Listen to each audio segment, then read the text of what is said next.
Hello friends, welcome back to my channel Divya biology classes. Friends, हम general science का एक topic पढ़ रहे थे, बायोडाइवर्सिटी, जैव विविधता, जिसमें हमने जैव विविधता के बारे में पढ़ा था। जैव विविधता क्या होती है, जैव विविधता को अगर क्षति पहुंचाई जाए तो उसके लिए क्या क्या खतरे हैं, जैव विविधता की जो क्षति है उसके कारण क्या होते हैं, इन सब के बारे टॉपिक्स के बारे में हमने पढ़ लिया था। आज की वीडियो में हम पढ़ने वाले हैं जैव विविधता का संरक्षण, कंजर्वेशन ऑफ बायोडाइवर्सिटी, या फिर जिसे हम बोल सकते हैं कि जैव विविधता के संरक्षण हम कैसे कर सकते हैं। तो इसमें हम पढ़ेंगे मुख्य रूप से कि जो जैव विविधता का संरक्षण कितने प्रकार से किया जाता है। इसके अलावा जैव विविधता संरक्षण के लिए जो प्रयास किए जाते हैं उनमें जैसे नेशनल पार्क है, वाइल्ड लाइफ सेंचुरीज हैं, बायोस्फीयर रिजर्व हैं, हॉट स्पॉट क्षेत्र हैं, जिनसे अधिकतर क्वेश्चंस पूछे जाने की संभावना रहती है। इन सब के बारे में जो इंपॉर्टेंट है उन टॉपिक को हम पढ़ने वाले हैं। तो फ्रेंड्स, ये जो मेरा टॉपिक है बायोडाइवर्सिटी वाला टॉपिक, हम जनरल साइंस के लिए पढ़ रहे हैं, जो कि आरपीएससी फर्स्ट ग्रेड के फर्स्ट पेपर में आती है। इसके अलावा अगर आप बायोलॉजी से तैयारी कर रहे हैं तो उनके लिए भी ये टॉपिक बहुत महत्वपूर्ण है। और इसके अलावा अगर आप आरपीएससी सेकेंड ग्रेड की, रीट की, 11th स्टैंडर्ड की किसी की भी तैयारी कर रहे हैं तो उसके लिए भी ये इंपॉर्टेंट टॉपिक है। पूरा टॉपिक हमने एनसीईआरटी से और जो करंट के डेटा हैं उनसे कवर किया है। तो प्लीज़ पूरी वीडियो को पूरी देखिएगा ताकि आपका ये टॉपिक अच्छे से क्लियर हो जाए। शुरू करते हैं आज का टॉपिक, जैव विविधता और संरक्षण।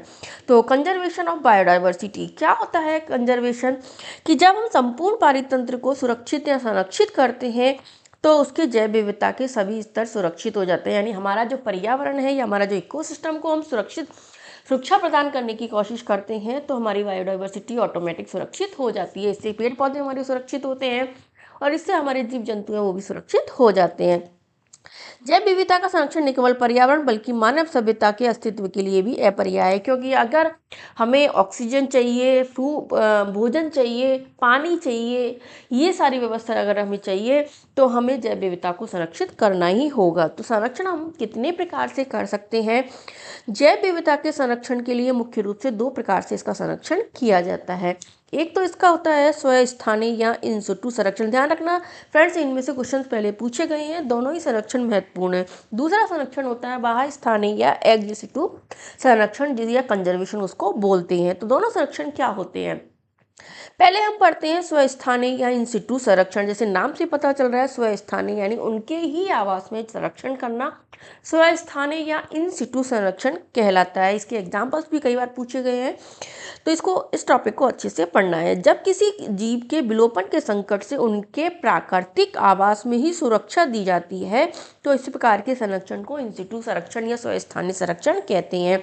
यानी जहाँ पर जैसे जंगल है, जंगल में किसी जानवर को, पेड़ पौधों को सुरक्षित करना, उनको संरक्षित करना, वो उनका स्वस्थानीय या इन सिटू संरक्षण होता है। जैसे एक बाघ को सुरक्षित करने के लिए हम उस सारे जंगल को सुरक्षित रखना होता है। इसके मुख्य एग्जाम्पल क्या है? वन्यजीव अभयारण्य है, वाइल्ड लाइफ सेंचुरीज, राष्ट्रीय उद्यान, नेशनल पार्क है, जीव मंडल आरक्षित क्षेत्र है यानी बायोस्फीयर रिजर्व, और पवित्र उपवन। ध्यान रखना, पवित्र उपवन के बारे में कई बार पूछा गया है क्योंकि इसमें आपसे गलती हो सकती है।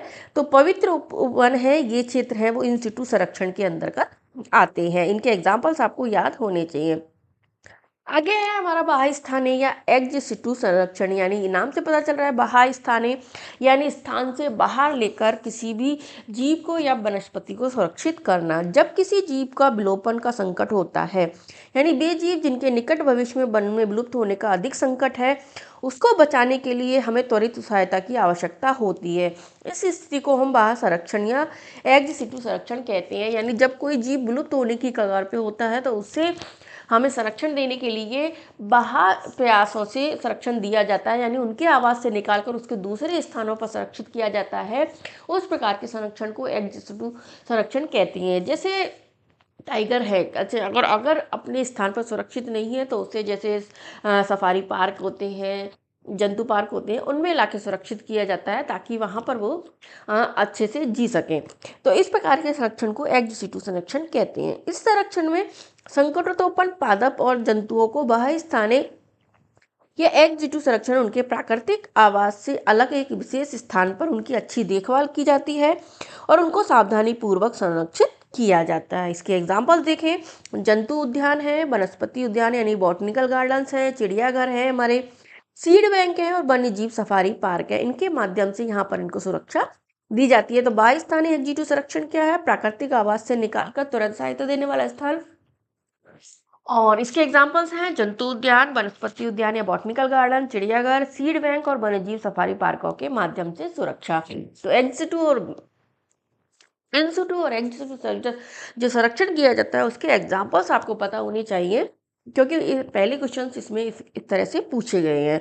इसके अलावा निम्न ताप क्रायो प्रिजर्वेशन तकनीक के द्वारा भी जो संरक्षण किया जाता है वो एग सिटू संरक्षण किया जाता है।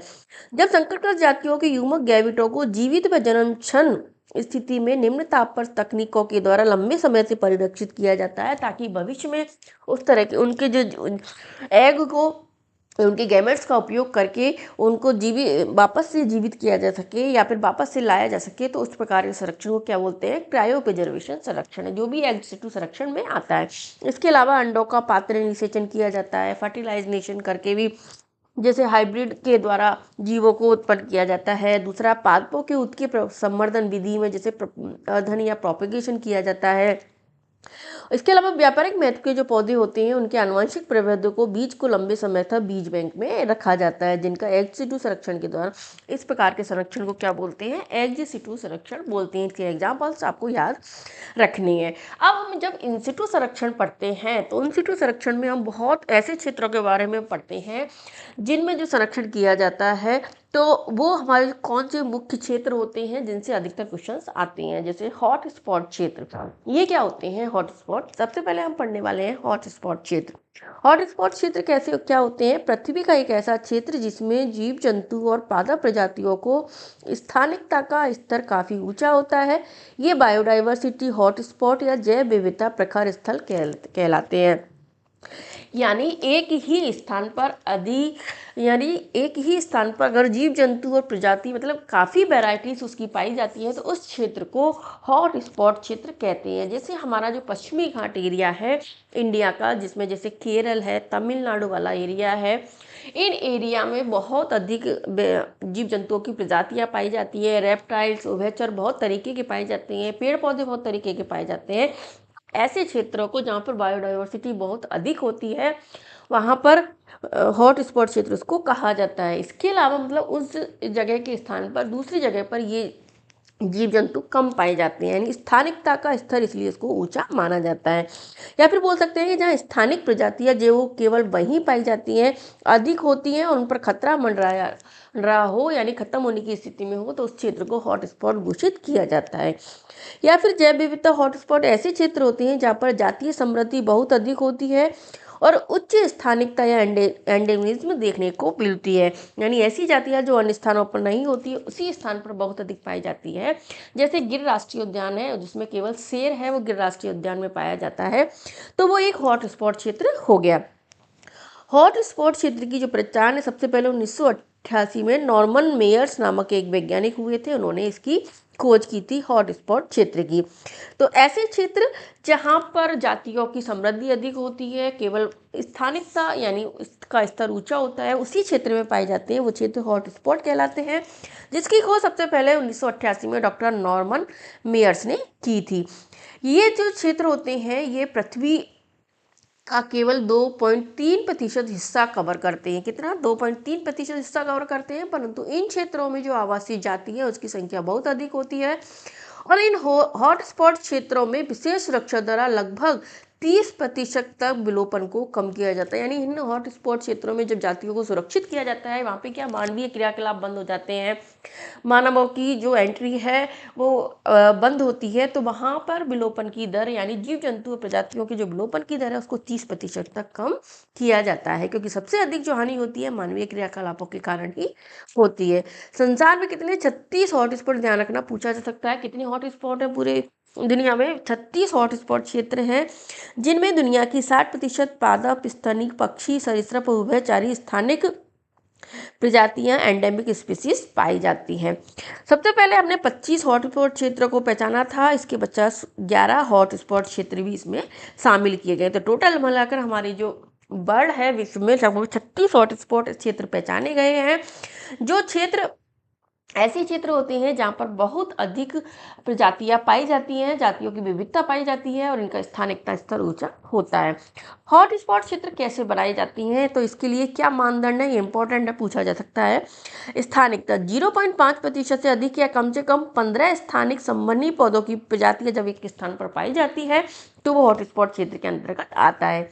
दूसरा, पर्यावरण की हानि, यानी अपनी मूल वनस्पति का वो कम से कम 70% हिस्सा अगर वो खो चुके हैं तो वो क्षेत्र भी हॉट स्पॉट में माना जाता है। यानी उस क्षेत्र को, यानी जिस पे जाति समृद्धता अधिक है लेकिन अपना 70% हिस्सा खो चुके हैं, तो उस क्षेत्र को हॉटस्पॉट बनाया जाता है, उसको वापस से रिडेवलप किया जाता है। तो ऐसे ये है, इसकी मानदंड माने जाते हैं। अब हम पढ़ रहे हैं, इम्पोर्टेंट है, हॉट स्पॉट क्षेत्र इन इंडिया। भारत में जो हॉट स्पॉट कौन कौन से क्षेत्र को घोषित किया गया, क्योंकि नाम से ही इसमें ज़्यादा पूछे जाएंगे, आपसे पूछा जाएगा क्वेश्चन। तो भारत में कितने हैं, 4 हॉट स्पॉट क्षेत्र, या फिर ये पूछा जाएगा कि भारत में कितने हॉट स्पॉट क्षेत्र हैं, तो 4 हॉट स्पॉट क्षेत्र हैं जो हमारे देश की असाधारण रूप से उच्च जैव विविधता को दर्शाते हैं।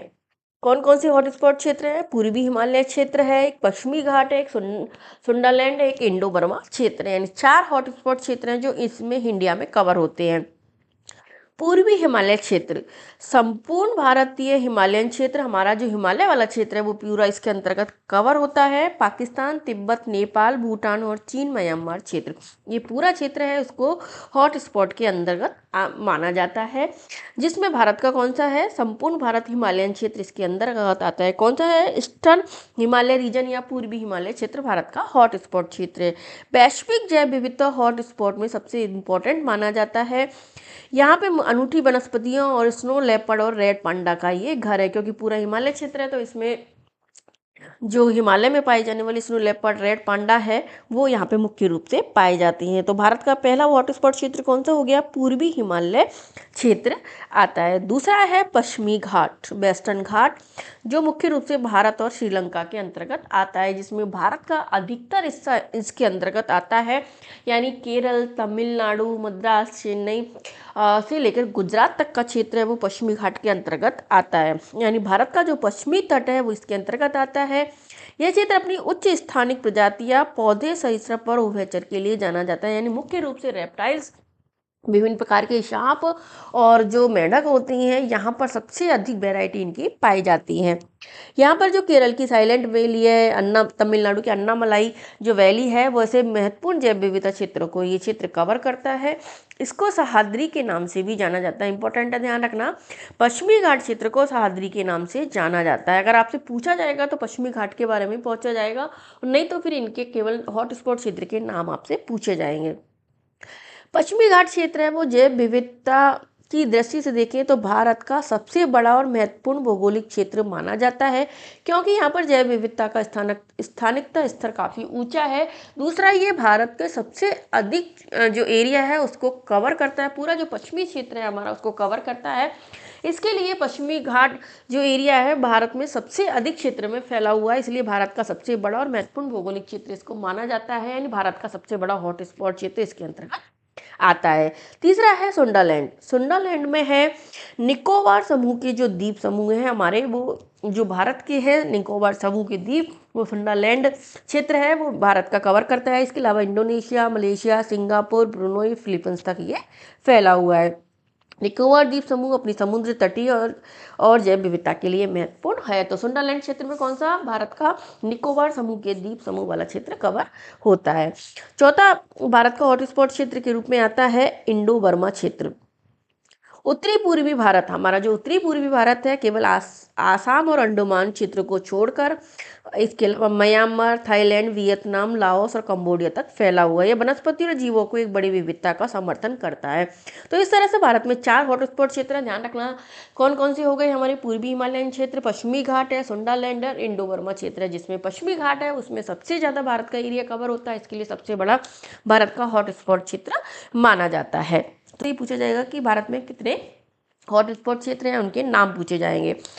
भारत में अद्वितीय और जैव विविधता समुद्र क्षेत्रों को राष्ट्रीय उद्यानों, वन्यजीवों, अभयारण्यों, जीव मंडल, बायोस्फीयर रिजर्व के रूप में कानूनी सुरक्षा प्रदान की गई है। तो हम इसके बारे में पढ़ेंगे कि भारत की जो जैव विविधता समुद्र क्षेत्र है उनको सुरक्षित करने के लिए किस तरह से सुरक्षित किया जाता है, नेशनल पार्क के थ्रू, वाइल्ड लाइफ सेंचुरीज के थ्रू या बायोस्फीयर रिजर्व के थ्रू इनको सुरक्षित किया जाता है।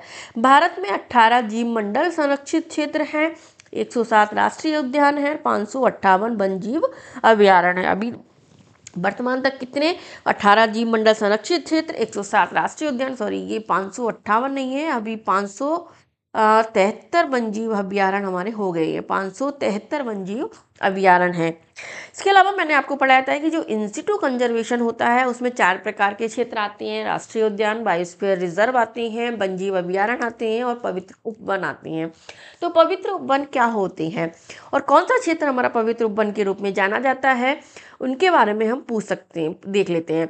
भारत में सांस्कृतिक और धार्मिक परंपरा का इतिहास जो प्रकृति की रक्षा करने पर जोर देता है। भारत का जो सांस्कृतिक धार्मिक है, जैसे आदिवासी लोग हैं वो पेड़ पौधों को, जीव जंतुओं को अधिक पूजते हैं, तो ऐसे क्षेत्र जहाँ पर पेड़ों को काटना, जंगल जीवों को मारना निषेध होता है, वह क्षेत्र पवित्र वन क्षेत्र कहलाते हैं, जिन क्षेत्रों की पूजा की जाती है। तो बहुत सी संस्कृतियों में वनों के अलग भूभाग छोड़े जाते हैं जिनमें सभी पौधे और वन्य जीवों की पूजा की जाती है, यानी ऐसे क्षेत्रों में उन पेड़ों को नहीं काटा जाता है, उनमें वहाँ पे उनकी पूजा हो जाती है। मुख्य रूप से देखें तो मेघालय की खासी और जयंती पहाड़ियाँ, राजस्थान की अरावली क्षेत्र, कर्नाटक और महाराष्ट्र के पश्चिमी घाट और मध्य प्रदेश की सरगुजा, चंदा व बस्तर क्षेत्र है वो पवित्र वन के अंतर्गत आते हैं। ध्यान रखना इंपॉर्टेंट है, पूछ सकते हैं कि पवित्र वन क्षेत्र में कौन कौन से एरिया आते हैं भारत के, ये पूछ सकते हैं। या फिर ऐसे क्षेत्र जहाँ पर वन्य जीवों की और वनस्पतियों की पूजा की जाती है वो क्षेत्र पवित्र वन के अंतर्गत आते हैं, जिन क्षेत्रों को काटना निषेध होता है। दूसरा हम पढ़ेंगे अब राष्ट्रीय उद्यान, नेशनल पार्क। 2026 तक हम देखें तो भारत में 107 नेशनल पार्क हैं। अभी हाल ही तक जो भी डेटा है उसके अनुसार कितने 107 नेशनल पार्क है भारत में, जो देश के लगभग 1% या 44,444,400 प्लस वर्ग किलोमीटर क्षेत्र को कवर करते हैं। ये पार्क वन्य जीवों को प्राकृतिक आवास देते हैं और उनमें मानवीय गतिविधियों पर रोक होती है। तो प्राकृतिक आवास को सुरक्षित करने वाले क्षेत्र होते हैं नेशनल पार्क। इंपॉर्टेंट पार्क कौन कौन से हैं जिनसे क्वेश्चंस पूछे जाने की संभावना रहती है, तो भारत के प्रमुख राष्ट्रीय उद्यान है। सबसे पहले पढ़ते हैं हम जिम कॉर्बेट राष्ट्रीय उद्यान के बारे में, जिसे उत्तराखंड क्षेत्र में ये आता है, जिम कॉर्बेट राष्ट्रीय उद्यान। आपसे क्या मिलान के रूप में भी पूछ सकते हैं कि कौन सा राष्ट्रीय उद्यान कौन सा है, तो इंपॉर्टेंट जो राष्ट्रीय उद्यान है, नेशनल पार्क है, उसके बारे में मैं आपको पढ़ा रही हूँ। तो जिम कॉर्बेट राष्ट्रीय उद्यान क्यों प्रसिद्ध है, एक तो कि भारत का सबसे पुराना राष्ट्रीय उद्यान है, 1936 में इसकी स्थापना की गई थी, जिम कॉर्बेट राष्ट्रीय उद्यान की। जब इसकी स्थापना की गई थी तब इसका नाम क्या था, हैली नेशनल पार्क। उस टाइम इसका नाम हैली नेशनल पार्क था, लेकिन अभी वर्तमान इसका नाम क्या है, जिम कॉर्बेट राष्ट्रीय उद्यान। बंगाल टाइगर के लिए ये प्रसिद्ध है। जिम कॉर्बेट राष्ट्रीय उद्यान किसके लिए प्रसिद्ध है, सबसे ज्यादा टाइगर यहाँ पे पाए जाते हैं। दूसरा है हेमिस राष्ट्रीय उद्यान, लद्दाख। ठीक है, भारत का सबसे बड़ा और सबसे ऊंचाई पर स्थित राष्ट्रीय उद्यान है हेमिस राष्ट्रीय उद्यान। किसके लिए प्रसिद्ध है, हिम तेंदुए के लिए प्रसिद्ध है। तीसरा राष्ट्रीय उद्यान है गिर राष्ट्रीय उद्यान, जो कि गुजरात में स्थित है, जो कि एशियाई शेरों के लिए प्रसिद्ध है, एकमात्र प्राकृतिक स्थान जहां पर एशियाई शेर पाए जाते हैं। काजीरंगा राष्ट्रीय उद्यान जो असम में स्थित है, जो कि एक सींग वाले गैंडों के लिए प्रसिद्ध है।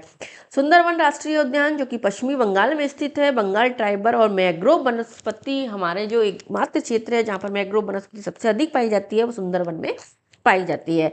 रणथंभौर राष्ट्रीय उद्यान जो कि हमारे राजस्थान में स्थित है, यहाँ पे बाघों के लिए ये प्रसिद्ध है। अभी हाल ही में एक डेटा आया उसमें बताया गया कि इसमें लगभग 73 बाघ पाए जाते हैं, और पूछा भी जा सकता है क्योंकि अभी काफ़ी इसमें घटनाएं होने के कारण ये क्षेत्र, ये रणथंभौर राष्ट्रीय उद्यान है वो फेमस भी रहा है। इसके अलावा है एक साउथ बटन द्वीप राष्ट्रीय उद्यान। साउथ बटन द्वीप राष्ट्रीय उद्यान कहाँ स्थित है, अंडमान निकोबार क्षेत्र में है, जो कि भारत का सबसे छोटा राष्ट्रीय उद्यान है। कान्हा और बांधवगढ़ राष्ट्रीय उद्यान, कान्हा और बांधवगढ़ राष्ट्रीय उद्यान जो कि एमपी में स्थित है, जो कि टाइगर सफारी के लिए प्रमुख स्थान है। इसके अलावा कुछ इंपॉर्टेंट फैक्ट्स भी हैं कि सबसे ज़्यादा जो नेशनल पार्क है, राष्ट्रीय उद्यान है, कहाँ पे स्थित है? मध्य प्रदेश में। कितने हैं? लगभग इसमें 11 राष्ट्रीय उद्यान है। यानी सबसे अधिक संख्या में, सबसे अधिक अगर आपसे पूछ ले कि राष्ट्रीय उद्यान कहाँ है तो मध्य प्रदेश में है, और सबसे अधिक भागों की संख्या है वो भी मध्य प्रदेश में ही है। इसके अलावा जो नई नई नेशनल पार्क हैं जिनसे पूछने की संभावना अधिक है उनके बारे में देख लें। भारत में जून 2021 में असम राज्य में 2 नए राष्ट्रीय उद्यान बनाए गए थे, जिसमें कौन कौन से हैं? एक तो देहिंग पटकाई राष्ट्रीय उद्यान है, दूसरा है रायमोना राष्ट्रीय उद्यान, जिसको 105 और 106वां राष्ट्रीय उद्यान कहा जाता है। देहिंग पटकाई राष्ट्रीय उद्यान, जिसे पूर्व का अमेजन भी कहा जाता है, इंपॉर्टेंट है, पूछा जा सकता है। पूर्व का अमेजन कौन से राष्ट्रीय उद्यान को कहा जाता है? देहिंग पटकाई राष्ट्रीय उद्यान, जो कि घने उष्णकटिबंधीय वर्षावनों के लिए जाना जाता है। इसके अलावा एक और राष्ट्रीय उद्यान, 106वां राष्ट्रीय उद्यान कौन सा बना था? रायमोना राष्ट्रीय उद्यान, जो कि असम के कोकराझार जिले में स्थित है और गोल्डन लंगूर के लिए जाना जाता है। कौन सा है? 106वां राष्ट्रीय उद्यान, जो कि गोल्डन लंगूर के लिए फेमस है। अब इसके अलावा 2025 में भारत का एक और 107वां राष्ट्रीय उद्यान घोषित किया गया था। भारत का 107वां राष्ट्रीय उद्यान कौन सा बना है? ओडिशा के मयूरभंज जिले में स्थित सिमलीपाल टाइगर रिजर्व, जिसको अभी नया राष्ट्रीय उद्यान सिमलीपाल राष्ट्रीय उद्यान घोषित किया गया है। भारत का 107वां। इंपॉर्टेंट है क्योंकि आपके जो क्वेश्चंस पूछे जाते हैं वो करंट से जोड़कर ही पूछे जाते हैं। ओडिशा सरकार द्वारा अप्रैल 2024 में अधिसूचित किया गया था, जिसे 2025 में से टाइगर रिजर्व घोषित कर दिया गया था, जो कि भितरकनिका के बाद राज्य का दूसरा राष्ट्रीय उद्यान है। यानी ओडिशा में अब कितने राष्ट्रीय उद्यान हो गए? 2। एक तो भितरकनिका राष्ट्रीय उद्यान पहले से था, एक सिमलीपाल टाइगर रिजर्व, जिसे सिमलीपाल राष्ट्रीय उद्यान घोषित कर दिया गया है। कहाँ पे स्थित है ये? मयूरभंज ओडिशा में स्थित है। 845.70 वर्ग किलोमीटर क्षेत्र में फैला हुआ है। और किसके लिए प्रसिद्ध है? ये भी पूछ सकते हैं आपसे। जंगली मेलेनिस्टिक बाघों के लिए प्रसिद्ध है। ये एकमात्र स्थान है जहाँ पर जंगली मेलेनिस्टिक बाघ पाए जाते हैं। कौन से स्थान उद्यान में? सिमलीपाल टाइगर रिजर्व या सिमलीपाल टाइगर नेशनल पार्क में। यहाँ पर साल के वृक्ष, नम पर्णपाती और अर्ध सदाबहार वन पाए जाते हैं। तो जो भी अभी नए बनते हैं उन राष्ट्रीय उद्यानों के बारे में आपको पता होना चाहिए। सिमलीपाल के शामिल होने के साथ ही भारत में राष्ट्रीय उद्यानों की संख्या कितनी हो गई है? अब 107 राष्ट्रीय उद्यान हो गए हैं। तो मुख्य मुख्य जो भी राष्ट्रीय उद्यान थे, नेशनल पार्क थे, जिनसे क्वेश्चन पूछने की संभावना है वो मैंने आपको बता दी है। इसके अलावा राजस्थान में हम नेशनल पार्क देखें, क्योंकि हमें जो हमारे क्वेश्चन अधिकतर पूछे जाते हैं वो राजस्थान से जोड़कर ही पूछे जाते हैं। तो राजस्थान में कितने हैं? 5 प्रमुख मान्यता प्राप्त नेशनल पार्क हैं, जो अपनी समृद्ध जैव विविधता, बाघ संरक्षण और पक्षियों के लिए फेमस है।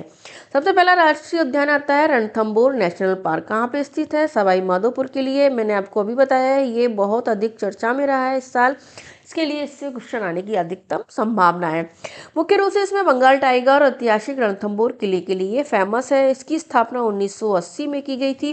ध्यान रखना, अभी कालक्रम वाले क्वेश्चंस भी बहुत अधिक आते हैं, तो आपसे ये जो राजस्थान के नेशनल पार्क है उनसे आपके कालक्रम के अनुसार पूछे जा सकते हैं कि सबसे पहले किसकी स्थापना, फिर उसके बाद किसकी, फिर इसके बाद किसकी हुई है।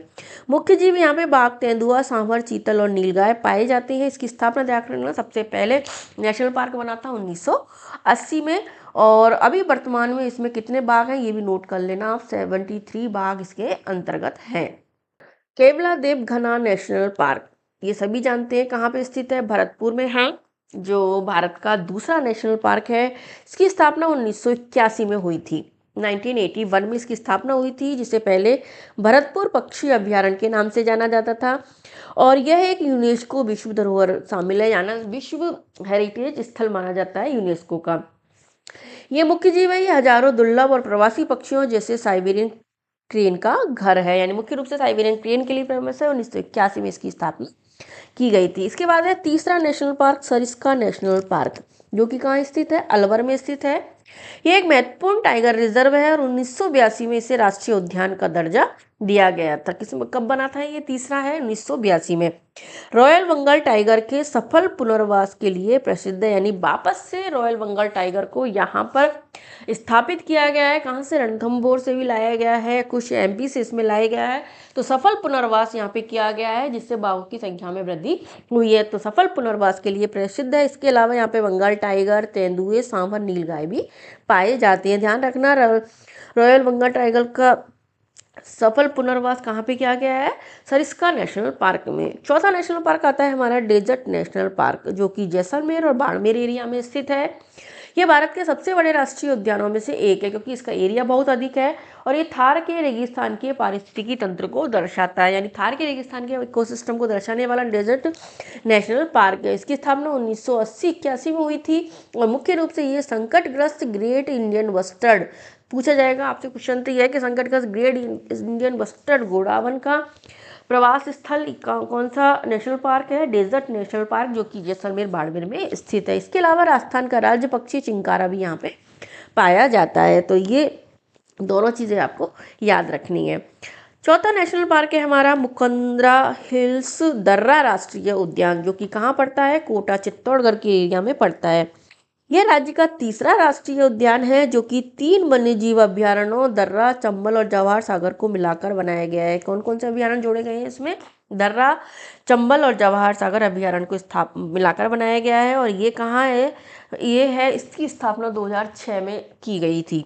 बाघों का तीसरा प्रमुख स्थान है, यानी रणथंभौर सरिस्का के बाद ये बाघों का तीसरा प्रमुख राष्ट्रीय उद्यान माना जाता है। इसके अलावा यहाँ पे बाघ, पैंथर, भेड़िए और घड़ियाल भी पाए जाते हैं। तो ध्यान रखना, मुकंदरा हिल्स राष्ट्रीय उद्यान, जिसकी स्थापना 2006 में की गई थी। तो ये हो गए, हमने पढ़ लिया मुख्य मुख्य नेशनल पार्क जिनके बारे में पूछे जाने की संभावना अधिक है।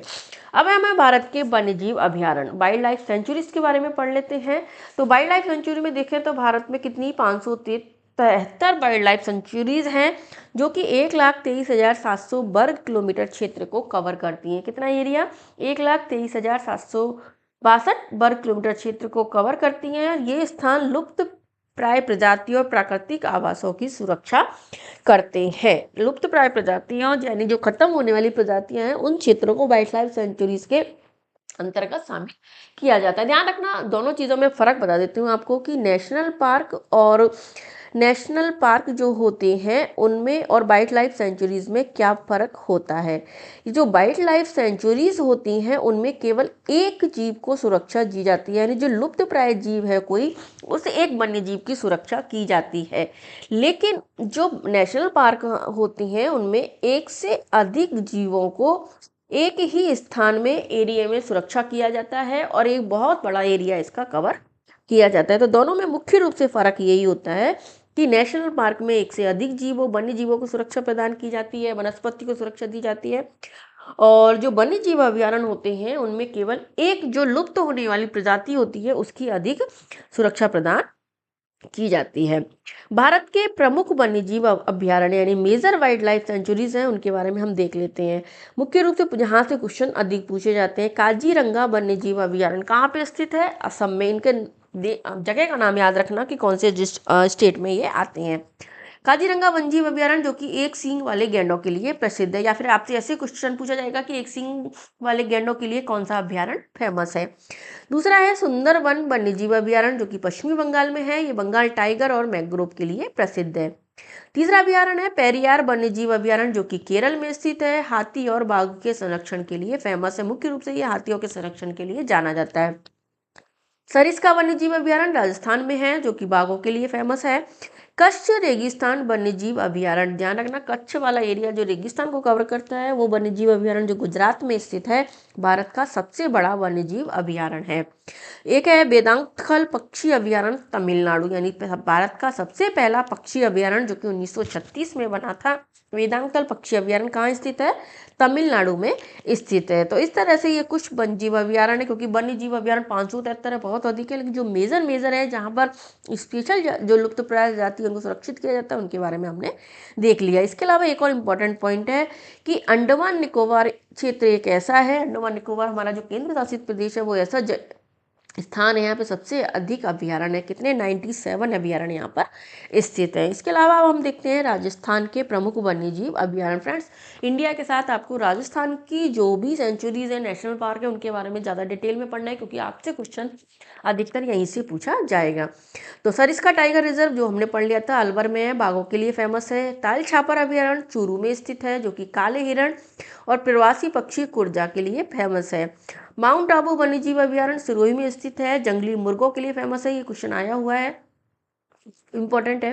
सीता माता अभ्यारण्य प्रतापगढ़ में स्थित है, जो कि उड़न गिलहरी के लिए ये क्वेश्चन पूछा गया है, उड़न गिलहरी के लिए प्रसिद्ध है। रामगढ़ विषधारी अभ्यारण्य जो कि राज्य का चौथा टाइगर रिजर्व भी है, और ये बाघों के साथ सांपों के लिए भी फेमस है।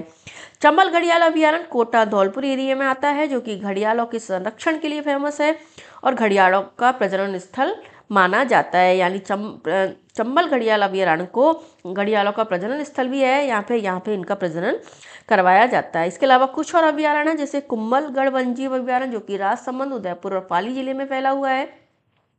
जवाहर सागर अभ्यारण्य जो कि कोटा में है, जो भी घड़ियालों के प्रवास स्थल के लिए फेमस है। बैसौरगढ़ अभ्यारण्य चित्तौड़गढ़ में स्थित है, घड़ियाल और तेंदुए के लिए जाना जाता है। वन विहार अभ्यारण्य धौलपुर में है, और सज्जनगढ़ वन्यजीव अभ्यारण्य जो कि उदयपुर में है। इस तरह से हमारे यहाँ भी राजस्थान में बहुत सारे अभ्यारण्य हैं, जिनमें से जो इम्पोर्टेंट है वो वन्यजीव अभ्यारण्य के बारे में मैंने बता दिया। इनकी डिस्ट्रिक्ट के बारे में आपको ध्यान रखना है, और कौन सा जो अभ्यारण्य है मुख्य रूप से, जैसे जंगली मुर्गों वाला, उड़न गिलहरी वाला, इन अभ्यारण्यों के बारे में ज़्यादा पूछा जाता है, जिनको आपको याद रखना है। अब हम बात कर लेते हैं टाइगर रिजर्व।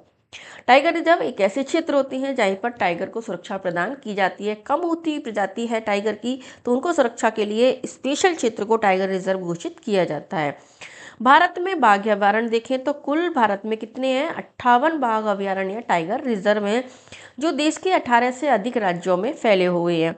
ये अभ्यारण्य 78,000 वर्ग किलोमीटर क्षेत्र को कवर कर दे। कितना एरिया कवर हुआ है टाइगर रिजर्व में, 78,000 वर्ग किलोमीटर। इसमें मध्य प्रदेश में सबसे अधिक बाघ अभ्यारण्य स्थित है। एमपी में सबसे ज़्यादा बाघ अभ्यारण्य है। नवीनतम बाघ अभ्यारण्यों में से एक रानी दुर्गावती, वो जो अभी हाल ही में टाइगर रिजर्व बना है, रानी दुर्गावती, वो भी मध्य प्रदेश में ही स्थित है। इनका उद्देश्य क्या होता है, टाइगर रिजर्व प्रोजेक्ट टाइगर के तहत लुप्त प्राय जो बंगाल बाघ हैं उनकी आबादी में सुधार और उनके संरक्षण के लिए बनाए गए हैं। सबसे बड़ा टाइगर रिजर्व कौन सा है, नागार्जुन सागर श्रीशैलम टाइगर रिजर्व है, जो कि आंध्र प्रदेश और तेलंगाना क्षेत्र को कवर करता है। और सबसे छोटा बाघ अभ्यारण्य है बोर बाघ अभ्यारण्य, जो कि कहाँ स्थित है, महाराष्ट्र में स्थित है। ये सभी जो राष्ट्रीय बाघ संरक्षण अधिनियम NTCA द्वारा प्रतिबंधित किए जाते हैं। कौन से संस्था काम करती है इनके लिए, टाइगर रिजर्व के लिए NTCA काम करती है। अभी हम देखें राजस्थान के वर्तमान में कितने बाघ अभ्यारण्य हैं, तो आपसे राजस्थान में वर्तमान में जो 5 मुख्य बाघ अभ्यारण्य हैं उनमें आते हैं 5 बाघ अभ्यारण्य टाइगर रिजर्व राजस्थान में स्थित हैं, जो राष्ट्रीय वन्य जीव संरक्षण में महत्वपूर्ण भूमिका निभाते हैं। रणथंभौर टाइगर रिजर्व कहाँ पे स्थित है, सवाई माधोपुर में।